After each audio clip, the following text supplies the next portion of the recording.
Made it. What's up, wonders of London?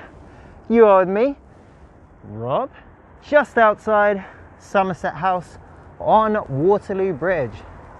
Sorry if I'm a little muffled on this video. My face mask tends to do that. What is Somerset House? It's a neoclassical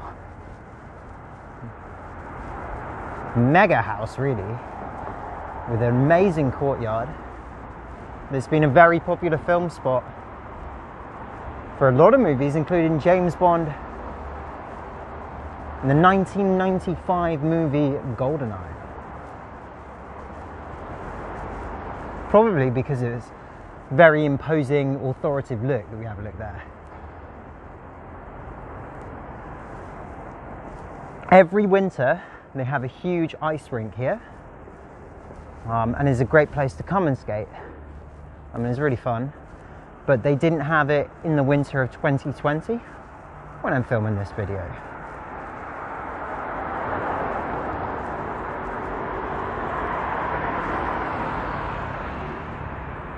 Of course, first commissioned and built by the Duke of Somerset, has its own tours underneath that will take you to the basement, or the dead rooms as they call it. Where they have tombstones, so it's quite creepy. Lots of people like to take gothic looking shots under there, which is a little bit different from the contrast of the wedding shots that we tend to get at St. Paul's Cathedral.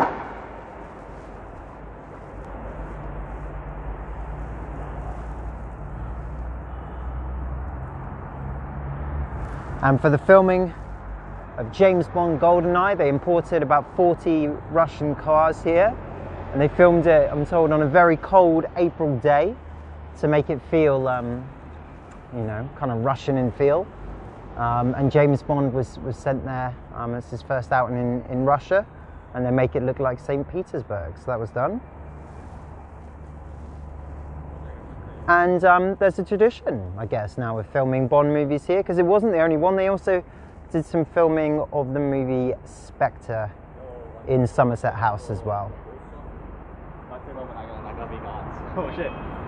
If you want to find Somerset House, we're just by Embankment Station, and we are just by Waterloo Bridge, which is over there, which takes you to the South Bank, and is one of the best places, I think, one of the best bridges for views in the city, along with London Bridge. You've been watching Rob with Wonders of London. Peace out, and I'll see you real soon.